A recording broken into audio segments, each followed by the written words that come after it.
All right. This feels like a huge Olympian feat here to get these videos together to wrap up Unit 3. And we're going to end here with kind of transitioning into the last Otto, Otto the Third. What we're looking at is, surprise, surprise, the cover of a manuscript. This is the cover of the Codex Arias, the Golden Book of Externa. And this cover really emphasizes to us the connection between Otto III and his mother, Theophanu. They appear in the gold repose that frames the ivory relief here of the Crucifixion. And what we're looking at here on the right, this is the small detail, and I know the quality is not so wunderbar here, but what we see is a relief of Otto III and his mother Theophanu. They are clearly labeled with inscriptions, and so this is the piece over here on the left. And some of the other figures that are included in the gold are Mary and Peter. We see Willibrord and Boniface, Benedict and Luidgerus. These are kind of the these are holy figures. These are also incredibly important figures in the Ottonian world. So, for example, Echternach, this important abbey, the location of this book, it was founded in 706 by Willibrord.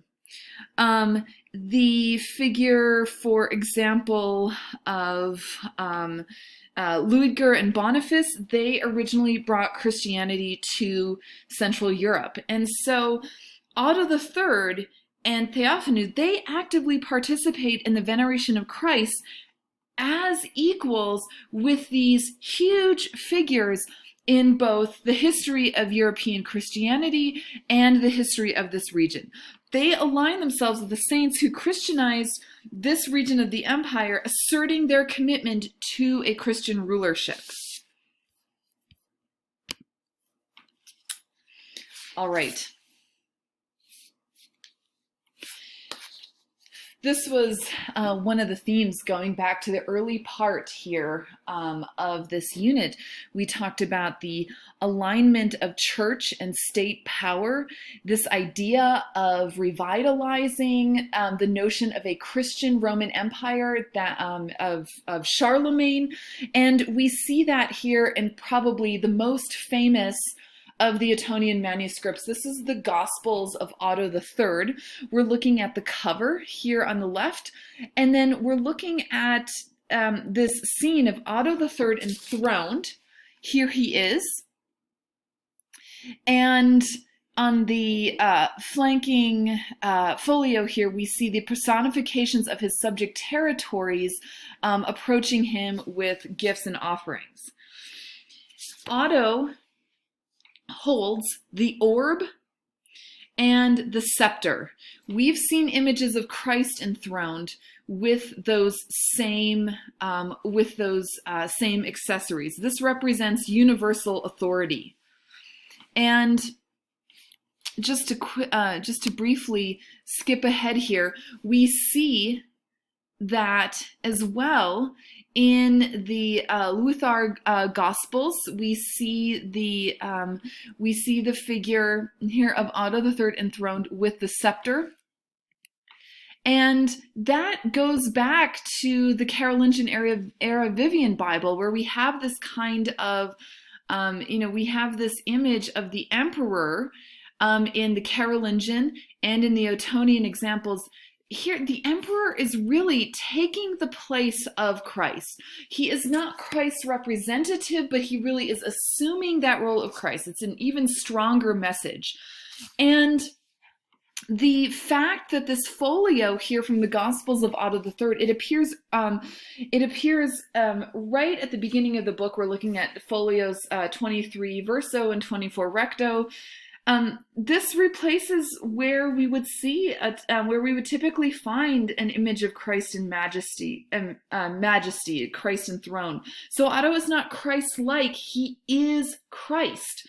And here we see that Otto is surrounded by representatives of the state and the military here with their shields and swords, and then also representatives of the church on the other side. He's, of course, wearing purple and gold. We have these really elegant, thin, stylized Byzantine figures that feel very kind of aloof, very cookie cutter like. And we also have that kind of same Byzantine elegance in the images, the personifications of his subject territories. And the first territory who is leading the way with by far the most opulent offering, you can see here in the inscription, this is Rome. And of course, it's that connection to that. Otto III is legitimated in his authority by the Pope, and that he is the kind of political wing of the Vatican, and we see Rome as a subject territory here alongside of these other personifications. All right, let's look at a bit of Ottonian architecture, and the most prominent example is St. Michael's in Hildesheim. Bishop Bernwald in Hildesheim was another great patron of the Ottonian era, alongside the emperors and the empresses, and alongside Archbishop Egbert. Bishop Bernward was actually a goldsmith himself. He had tutored the young Emperor Otto III, and he made it his goal to make Hildesheim a center of learning. He traveled to Rome and saw Roman basilicas firsthand. He wanted to bring some of that monumental Roman imperial architecture north of the Alps. He wanted to establish basilican architecture in the north.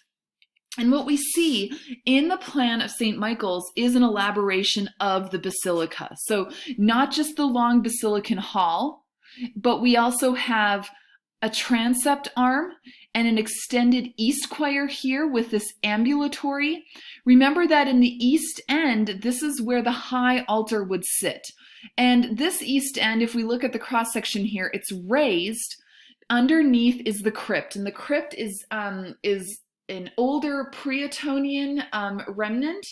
This is typical for architecture, that the oldest elements are preserved to us in the crypt. And then we also see a kind of a transept arm here on the west end of the church.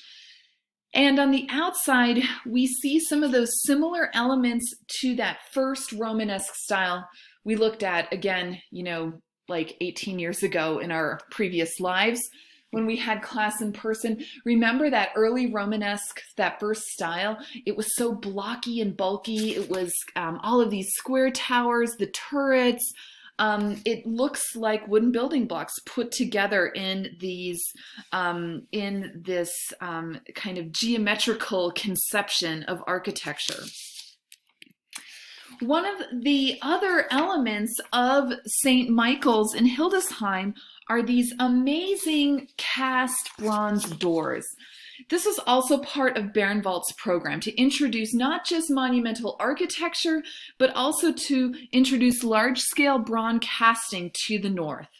And these are colossal doors. They are 16 feet tall, and each side, so here and here, were cast in a single piece. On the left, we have scenes from Genesis, and they correspond on the right to scenes from the life of Christ. So we would have Old Testament here on the left, and the New Testament here on the right. And the Old Testament was prefigured in the medieval Christian mind as it was interpreted by the medieval Christian mind as prefiguring the New Testament. And remember, we've talked about this before, this kind of pairing of Old Testament and New Testament scenes. This is known as typology, the idea of connecting these elements. So for example, here, let's pick out one that's pretty clear. We have the New Testament crucifixion scene. With Christ here on the cross being crucified by the Romans. On the other side of the door, the Old Testament side, that crucifixion scene, its typological pair is the scene of original sin, where Adam and Eve eat the fruit from the tree of knowledge in the Garden of Eden. Now, why would those two be paired together? Because, of course, Christ's sacrifice, God sacrificing the life of his only son, was necessitated by original sin, that Christ is the salvation for humanity, which was necessary because of the original sin. Let's take a look, though, at this detail. This is my favorite panel of the door, and it is called the transfer of blame. It actually takes place right after the scene of original sin here. And this is when Adam and Eve are discovered after eating that fruit from the tree of knowledge, the one thing they weren't supposed to do in the Garden of Eden. We have God the Father coming down, pointing the finger of blame to Adam and saying, what are you doing here? Adam is pointing his finger to Eve, saying, no, it was Eve's idea. And Eve is transferring the blame again to the serpent, right, to the serpent of Satan here down below, saying, no, it was his idea. This scene, a very kind of human reaction, I think, is so full of energy and expressiveness that we've seen in both Carolingian and Ottonian manuscripts. And that style also transfers to this introduction of monumental sculpture in the Ottonian era.